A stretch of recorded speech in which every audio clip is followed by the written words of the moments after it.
नमस्कार प्रिय दर्शकों, जैसा कि आपने थंबनेल में देखा, जहां मैंने लिखा है कि आज से बस 3 दिन और फिर होगा बड़े संघर्षों के बाद बड़ी जीत का आगाज। 30 अक्टूबर से देवगुरु बृहस्पति का जलवा कन्या राशि वाले जातकों के लिए देखते ही बनता है। आपसे एक निवेदन करूंगा जो कि कभी नहीं कहता हूं। आज के इस कार्यक्रम को अच्छे से पूरा देखिएगा, तभी आपको पता पड़ेगा कि देवगुरु बृहस्पति 30 अक्टूबर से आपके जीवन में क्या क्या बड़े बदलाव लाने जा रहे हैं। यहां पर कन्या राशि वाले जातकों के लिए देवगुरु बृहस्पति आपके सुखों के स्वामी होते हैं, आपके दाम्पत्य स्थान के स्वामी होते हैं और वर्तमान समय में ये आपके अष्टम भाव में संचरण कर रहे हैं। इस स्थान पर देवगुरु बृहस्पति का होना अच्छा नहीं माना जाता। मैंने कहा पूरा कार्यक्रम देखिएगा तब समझ में आएगा। किंतु 30 अक्टूबर को जैसे ही ये राहु से मुक्त होंगे, अष्टम भाव में बैठा देवगुरु बृहस्पति आपके जीवन में बड़े संघर्षों के बाद बड़ी जीत के आगाज का शंखनाद करता हुआ पाया जाएगा। कैसे? यहां देवगुरु बृहस्पति अष्टम में बैठे हैं और ये स्थान क्या है? तो ये स्थान है हायर एजुकेशन का। आपके लिए ऑकल्ट की तरफ किसी भी स्थिति को जीवन में गूढ़ रहस्यों के साथ यदि आप सीखना चाह रहे हो, दुनियादारी की स्थिति का योग आपके लिए किस प्रकार बना हुआ है, उसका ज्ञान परिपूरित रूप से देवगुरु बृहस्पति आपके लिए निर्मित करने जा रहे हैं।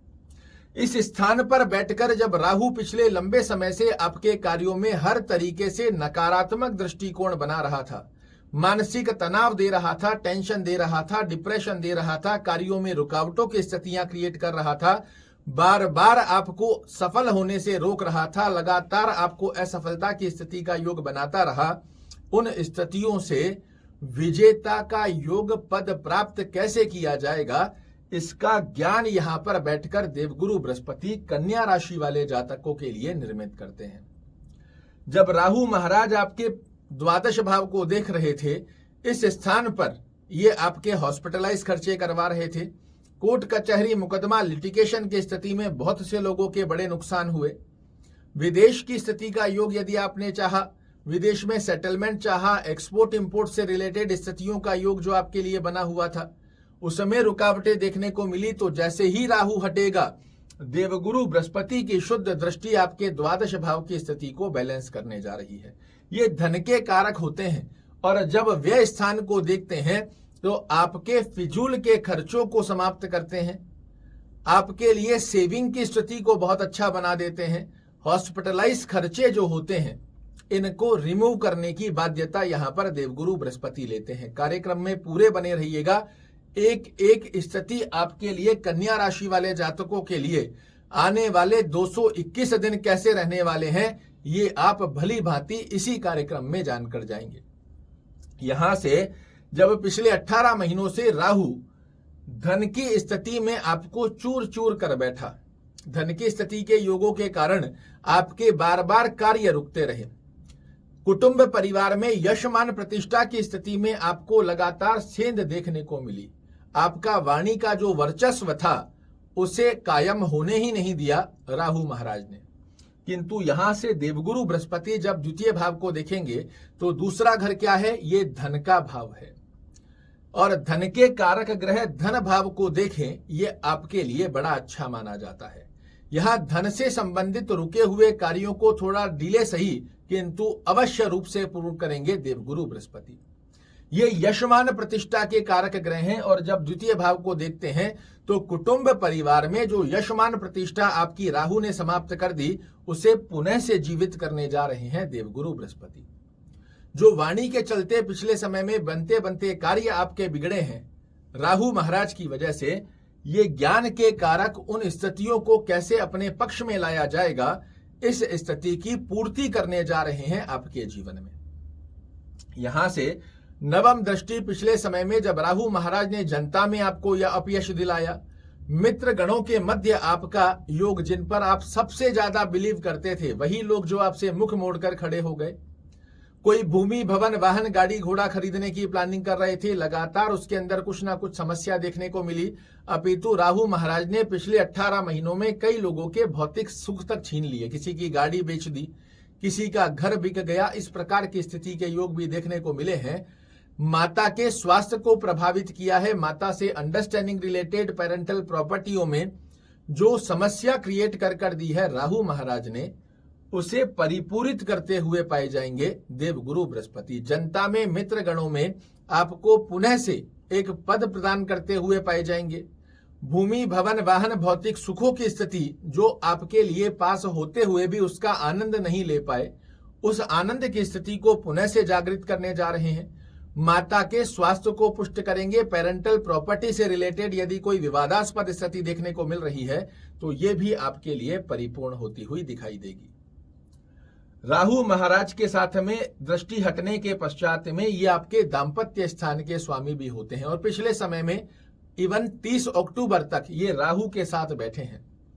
और जब दाम्पत्य भाव के स्वामी के साथ में अंगारक दोष की स्थिति उत्पन्न हो जाए, ये दाम्पत्य जीवन में उतार चढ़ाव बनाता है, अंडरस्टैंडिंग रिलेटेड इशू क्रिएट करता है, दाम्पत्य जीवन के स्वास्थ्य को प्रभावित करने की स्थिति बनाता है, ससुराल पक्ष को लेकर किसी भी प्रकार की अलगाववादी स्थितियों को उत्पन्न करता है। किंतु जैसे ही राहु से हटेंगे, ये ज्ञान मूर्ति देव आपके दाम्पत्य जीवन की स्थिति को भी पुष्ट करते हुए पाए जाएंगे।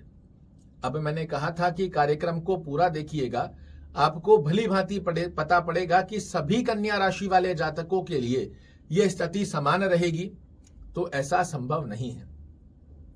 झटपट अपनी कुंडली खोल लीजिए और एक सूत्र चेक कर लीजिए। यदि देवगुरु बृहस्पति, आप कन्या लग्न के जातक हैं, कन्या राशि के जातक हैं, देवगुरु बृहस्पति यदि आपके लग्न से 6वें घर में, ध्यान से सुनिएगा, लग्न से 6वें घर में, यहां नंबर 6 लिखा हुआ है किंतु इसे पहला घर काउंट करेंगे। मैं आपको काउंट कर भी बताता हूं। 1 2 3 4 5 6 लग्न से 6वें घर में, 7 8 लग्न से 8वें घर में जहां अभी गोचर भी कर रहे हैं, लग्न से 12वें घर में, 8 यहां तक गिना, 9 10 11 12 लग्न से 12वें घर में, इन स्थानों पर देवगुरु बृहस्पति नहीं होने चाहिए। जहां आपकी कुंडली में नंबर 10 लिखा हुआ है, इस स्थान पर देवगुरु बृहस्पति नहीं होने चाहिए।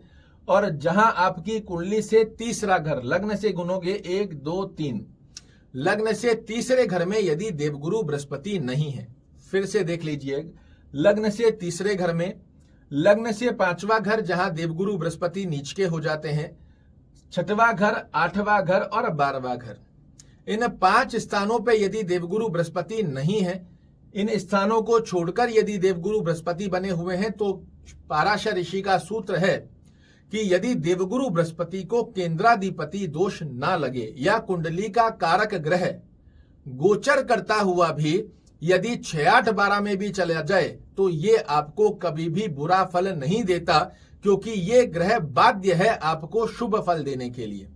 इस स्थान पर जाकर इनके शुभत्व स्थितियों में कमजोरी आएगी किंतु नकारात्मक नहीं होंगे। ये आपको अपनी जितनी दक्षता रहेगी उतने सर्वश्रेष्ठ लाभ देते रहेंगे। वहीं यदि देवगुरु बृहस्पति खुद ही पीड़ित हो गए आपकी कुंडली में, तो फिर ये गोचर के अंदर भी अष्टम भाव के अंदर आकर आपके लिए अच्छे फल नहीं दे पाते। इसीलिए बड़ा फर्क देखने को मिलता है कि बहुत से लोग कमेंट में आकर लिखते हैं कि कन्या राशि के लोग जीवन में सिर्फ कष्टों को भोगने आए हैं। आप सच नहीं कह रहे हो, हम तो सिर्फ समस्या ही भोगने आए हैं। इस कार्यक्रम से कुछ नहीं होता। ज्योतिष एक साइंस है मित्रों, और इसको जब आप अच्छे से समझते हो, मैं अपनी तरफ से पूर्ण प्रयास करता हूं कि आपको ज्योतिष के सूत्रों के द्वारा अवगत कराऊं कि आपकी कुंडली की स्थिति में क्या ग्रह बना हुआ है, और ग्रह सदैव अपने प्लेसमेंट के आधार पर आपको फल देता है, ऐसे ही ग्रह के फल नहीं होते। अगर सबके लिए कहा जाए कि कन्या राशि वाले जातकों के लिए बहुत अच्छे रहने वाले हैं, तो कन्या राशि के तो करोड़ों लोग हैं। क्या सबके साथ जीवन में एक साथ अच्छे लाभ देखने को मिलेंगे? नहीं। उनकी कुंडली में ग्रह का प्लेसमेंट निर्धारित कर देगा कि आपके जीवन में देवगुरु बृहस्पति की स्थिति या कोई भी ग्रह जिसका फलादेश आप सुन रहे हो, वो आपको कैसे फल देने वाला है। फिर भी आपको एक छोटा सा उपाय बताकर जाता हूं। अगर आपकी कुंडली में केंद्राधिपति दोष देवगुरु बृहस्पति को लगा हुआ है, अर्थात तीसरे घर में, पांचवें घर में, 6, 8, 12 में बने हुए हैं, देवगुरु बृहस्पति की आराधना करना आपको बड़े अच्छे लाभ देगा। ओम गुरुवे नमः का जाप कीजिए, विष्णु सहस्त्र नाम का पाठ करना या सुनना, दोनों में से जो भी संभवत स्थिति बनती है अवश्य रूप से फॉलो कीजिए। गुरुवार के दिन पीली वस्तुओं का सेवन आप मत कीजिए और गुरुवार के दिन पीली वस्तु का दान करना आपके लिए बेहद अच्छा लाभ देता है। वहीं इन 5 स्थानों को छोड़कर बाकी कहीं भी देवगुरु बृहस्पति विराजित हैं तो मैं फिर से कहूंगा, आज से 3 दिन बाद, बड़े संघर्षों के बाद होने जा रहा है बड़ी जीत का आगाज। आशा करता हूं मेरे द्वारा दी गई ये जानकारी आपको पसंद आएगी। कल फिर से एक नई जानकारी लेकर आपके सामने उपस्थित होऊंगा। तब तक के लिए नमस्कार।